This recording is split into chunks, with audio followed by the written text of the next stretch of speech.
आज महामहिम राष्ट्रपति महोदय ओडिशा गस्त अच्छी आगामी 5 दिन महामहिम राष्ट्रपति महोदय ओडिशा रही से संक्रांत में भुवनेश्वर राम सहर किसी स्थान में फंक्शंस अच्छी आज 3 तारिख और 5 तारिख में से संक्रांत में आम ब्लू बुक अनुजाई सिक्यूरीटी और प्रोटोकॉल अरेंजमेंट ग्रहण कराई। गतकाली कार्केट मूव रिहर्सल होता सक्सेसफुली आम रिहर्सल करूँ जो सब जगह को मैडम प्रेसिडेंट को विजिट अच्छी से स्थान में सुरक्षा ग्रहण कराई।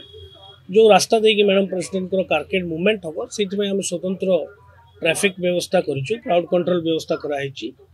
एंटायर अरेंजमेंट रे 3 जन डीएसपी रैंक ऑफिसर तदारक कर 15 जन एडिशनल डीसीपी रैंक ऑफिसर तदारक कर एसीपी इंस्पेक्टर सब इंस्पेक्टर्स एवं असिस्टेंट सब इंस्पेक्टर्स मिसई 200 ऊर्ध्व ऑफिसर तादरे मृतयन हेबे। एई अरेंजमेंट रे 37 प्लाटून ऊर्ध्व फोर्स आम मृतयन कर समुदाय मोटामोटी 40 प्लाटून फोर्स एवं एंटायरली ट्रैफिक अरेंजमेंट अलग कर ऑब्जेक्टिव रहा उद्देश्य रही कम से कम जमी समस्या हो जनसाधारण एवं सुरुखुरु मैडम प्रेसिडेंट गस्तटा समापन।